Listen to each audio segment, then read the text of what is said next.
আসসালামু আলাইকুম। আমি নাদিম ফয়সাল আহমেদ। মাহে রমজানে আপনাদেরকে শুভেচ্ছা ও স্বাগতম। আজকে আমি যে টপিকসটি নিয়ে আপনাদের সাথে আলোচনা করব সেই টপিকসটি হচ্ছে যে কোনো প্রোডাক্ট সেলের ক্ষেত্রে আমরা যে প্রাইস নির্ধারণ করে থাকি সেই প্রাইসটা আমরা নির্ধারণ করার ক্ষেত্রে কোন কোন বিষয়গুলো খেয়াল করব বা কোন কোন বিষয়গুলো আমরা খেয়াল করে একটি প্রোডাক্টের প্রাইস আমরা নির্ধারণ করতে পারি সেটি নিয়ে আজকে কথা বলব। লস ভেঞ্চার কনসালটেন্সির পক্ষ থেকে আমাদের আজকের এই আলোচনাটি অনুষ্ঠিত হবে। আমরা এর আগেও আলোচনা করেছি যে আপনি যখন একটি প্রোডাক্ট সেল করবেন বা একটি প্রোডাক্ট যখন আপনি সেল করার উদ্যোগ নেবেন, সেই প্রোডাক্টটি সেল করার উদ্যোগ নিলে অবশ্যই সেখানে আপনি প্রাইস নির্ধারণ করবেন। এই প্রাইসটা নির্ধারণ করতে হলে বা প্রাইসটা নির্ধারণ করার সময় অবশ্যই আপনাকে কিছু বিষয় খেয়াল রাখতে হবে, যেটি এর আগেও আমি বলেছি। সেটি আমাদের লস ভেঞ্চার কনসালটেন্সির ইউটিউব চ্যানেলে আমাদের আরেকটি টিউটোরিয়াল ভিডিও দেয়া আছে, সেখান থেকে আপনারা সেই প্রাইসিং এর ক্ষেত্রে কিভাবে কোন কোন জিনিসগুলো আপনি জাস্টিফাই করবেন, কোন কোন বিষয়গুলো খেয়াল রেখে প্রাইস নির্ধারণ করবেন সেটি সেখানে বলে দেয়া আছে। একটি প্রোডাক্ট যখন আপনি সেল করবেন বা সেল করার চিন্তা করছেন, অবশ্যই সেই প্রোডাক্টটি প্রাইসটা আপনি আগে সুন্দর করে ভালো করে নির্ধারণ করে তারপর আপনি সেল করার উদ্যোগ নেবেন।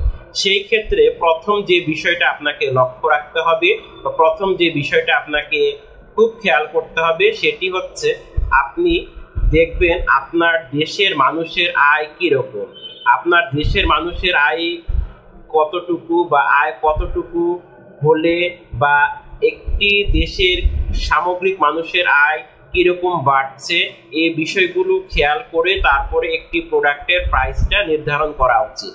কারণ দেখা যায় যে আপনি একটি প্রোডাক্টের প্রাইস নির্ধারণ করলেন কিন্তু সাধারণ মানুষের ইনকাম খুবই কম বা সাধারণ মানুষের ইনকাম সেভাবে বাড়ছে না বা সেভাবে তাদের ইনকামটা সামনের দিকে এগিয়ে যাচ্ছে না, সেক্ষেত্রে আপনি একটি উল্টাপাল্টা প্রাইস নির্ধারণ করলেন বা প্রাইস আপনি নির্ধারণ করে আপনি সামনের দিকে আপনার বিজনেস নিয়ে এগিয়ে যেতে পারবেন না।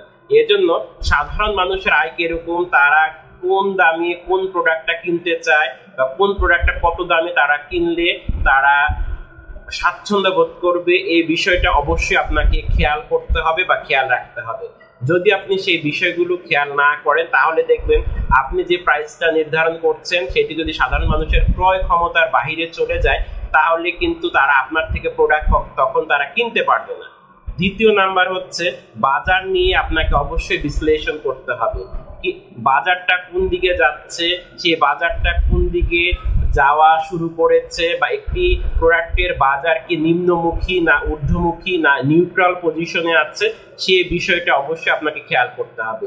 আপনি যে কোনো প্রোডাক্টের প্রাইসিংটা এই বিষয়গুলোর উপর খুব ভালোভাবে ডিপেন্ড করে, এজন্য আপনাকে এই বিষয়গুলো খুব ভালোভাবে আপনাকে যাচাই বাছাই করতে হবে। সেই ক্ষেত্রে আপনি যদি আরো বিস্তারিত আলোচনা করতে চান বা জানতে চান, আপনি লস ভেঞ্চার কনসালটেন্সিতে আপনি যোগাযোগ করতে পারবেন। এই যে বাজারটা কোন দিকে যাচ্ছে, বাজারটাকে আদৌ ঠিকভাবে আগে আগাচ্ছে কিনা বা নিম্নমুখী কিনা, এই বিষয়গুলো নিয়ে আপনাকে রিসার্চ করতে হবে। যেহেতু আমরা দেখি আমাদের রিসার্চ করার ক্ষমতা বা প্রবণতাটা খুবই কম, কারণ সময় লাগে, এখানে কিছু অর্থ প্রয়োজন হয়ে থাকে, সেই বিষয়গুলো অনেকে জানে না বা রিসার্চ করতে চায় না। কিন্তু বাজার নিয়ে বিশ্লেষণ করে সুন্দর সুন্দর অনেক তথ্য আপনার কাছে থাকবে, যে ডাটার উপর বেস করে আপনি সুন্দরভাবে সামনের দিকে এগিয়ে যেতে পারবেন। তারপর হচ্ছে আপনি যে প্রোডাক্টটা নিয়ে বাজারে ছাড়ছেন বা যে প্রোডাক্টটা নিয়ে আপনি বিজনেস করছেন তার কিরকম চাহিদা সেটি আপনাকে ভালোভাবে অ্যানালাইসিস করতে হবে। আপনি যে কোনো প্রোডাক্ট নিয়ে বিজনেস করছেন আর তার চাহিদা যে 100% থাকবে জিনিসটা এমন নয়। হয়তো আপনি যে প্রোডাক্ট নিয়ে বিজনেস করছেন, যে প্রোডাক্ট নিয়ে আপনি কাজ করছেন তার চাহিদা বাজারতে এরকম নাই, সেই ক্ষেত্রে আপনি যদি একটি দাম ধরেন বা দাম নির্ধারণ করে থাকেন তাহলে আপনার থেকে কেউ নিবে না, উল্টো আপনার বিজনেসটা ডাউন হতে শুরু করবে। এর জন্য আপনার প্রোডাক্টের চাহিদা কিরকম আছে সেটি নিয়ে আপনি ভালোভাবে কাজ করবেন। এক্ষেত্রে আমরা লস ভেঞ্চার কনসালটেন্সি থেকে যে বিষয়টা বলে রাখি সেটি হচ্ছে বাজারে যে প্রোডাক্টের চাহিদা ভালো এটি নিয়ে আপনি দরকার হলে 3 মাস বা 6 মাস অ্যানালাইসিস করেন। কারো বিজনেস দেখে আপনি সহজে শুরু করবেন না। কারো বিজনেস দেখে যখন আপনি শুরু করে দিবেন বা শুরু করবেন সেই ক্ষেত্রে আপনার সেটি ক্ষতির সম্ভাবনায় বেড়ে যায়। আপনি কারো বিজনেস দেখে না শুরু করে আপনি বাজার যাচাই বাছাই করবেন, প্রোডাক্টের চাহিদা কিরকম সেটি নিয়ে আপনি অ্যানালাইসিস করবেন, আপনি গ্রাফ আঁকবেন, আপনি সুন্দর করে ভালো করে তথ্যগুলো যাচাই বাছাই করবেন, কালেক্ট করবেন, তারপরে আপনি আপনার বিজনেসটা শুরু করবেন। তারপর হচ্ছে আপনি যে প্রোডাক্টটা বাজারে ছাড়ছেন তার স্টক কিরকম আছে, সেই স্টকটার উপরও কিন্তু একটি প্রোডাক্টের প্রাইসটা অনেকটাই নির্ভর করে থাকে। সেই বিষয়গুলো আপনাকে ভালো করে যাচাই বাছাই করতে হবে। আমি এ পর্যন্ত 4টা জিনিস বলে ফেলেছি। এই 4টা জিনিস কিন্তু প্রাইসিং এর ক্ষেত্রে খুব ওতপ্রোতভাবে জড়িত। আপনাকে এগুলো নিয়ে খুব ভালোভাবে কাজ করতে হবে, খুব ভালোভাবে যাচাই বাছাই করতে হবে। তারপর হচ্ছে মুদ্রাস্ফীতি। মুদ্রাস্ফীতি একটি দেশের এই প্রোডাক্টের প্রাইসিং এর ক্ষেত্রে অনেকটাই ডিপেন্ড করে থাকে, কারণ মুদ্রাস্ফীতি নিয়ে আমি এর আগে আলোচনা করেছি, এর আগেও আমি কথা বলেছি, সেখানেও আমি কিন্তু এই মুদ্রাস্ফীতি কি, এটির সাথে বিজনেসের কিরকম সম্পর্ক, সেই সকল ভিডিওগুলো আমাদের ইউটিউব চ্যানেলে দেয়া আছে। তারপর হচ্ছে মুদ্রামান। মুদ্রামান এবং মুদ্রাস্ফীতি এই দুটো জিনিস ওতপ্রোতভাবে জড়িত। আপনার দেশে কিরকম মুদ্রার মান, আগে কিরকম ছিল, বর্তমানে কিরকম আছে, সে ভবিষ্যতে কিরকম থাকবে, এই বিষয়গুলো আপনাকে অবশ্যই যাচাই বাছাই করতে হবে। কারণ একটি দেশের মুদ্রার মান আপ এবং ডাউন দুটো পজিশনে থাকতে পারে, সেজন্য মুদ্রার মানটা কখন কোন পজিশনে আছে, কখন কিভাবে চলছে, এই বিষয়গুলো নিয়ে আপনাকে অবশ্যই ভাবতে হবে। এবং একটি প্রোডাক্টের প্রাইসিং এর নির্ধারণের ক্ষেত্রে এই বিষয়গুলো ছাড়া আপনি কিন্তু প্রাইসিং করতে পারবেন না।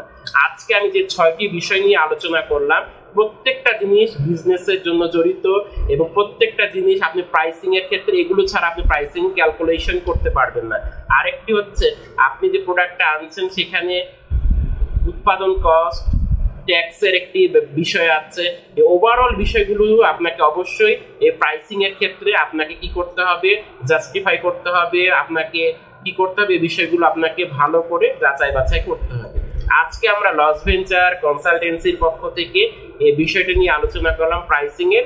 এটি নিয়ে এর আগেও আলোচনা করা হয়েছে, আজকে আলোচনা করেছে, সামনে আমরা আরেকটি ভিডিও ইনশাআল্লাহ আপনাদের সাথে শেয়ার করব।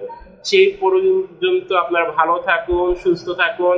যে কোনো বিষয়ে আপনারা লস ভেঞ্চার কনসালটেন্সিতে যোগাযোগ করতে পারেন। আসসালামু আলাইকুম।